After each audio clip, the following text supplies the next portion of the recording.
Hello, everyone. This is Graham with DarkWeb Security News, bringing you yet another cybersecurity news story. Today, we bring you the DriveSure data breach.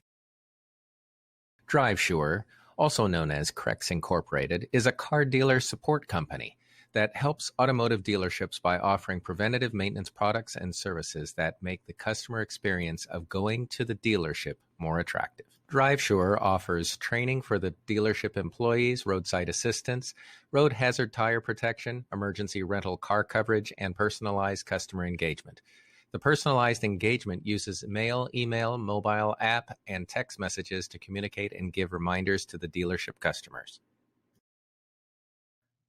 On January 4th, 2021, RiskBased Security found a post on the dark web claiming to be a dump of DriveSure and turned out to be a database 22 gigabytes in size. Also, there was published a 6 gigabyte group of backups and parser files from Krex Inc. The hackers on the dark web posted information about the databases and included large samples of data.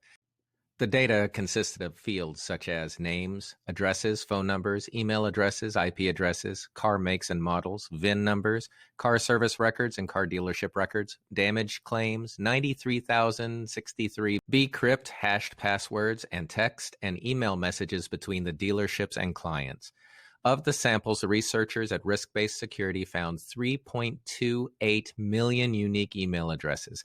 When browsing to the DriveSure website, you will notice there is no notification of breach on the DriveSure's main website or on their blog.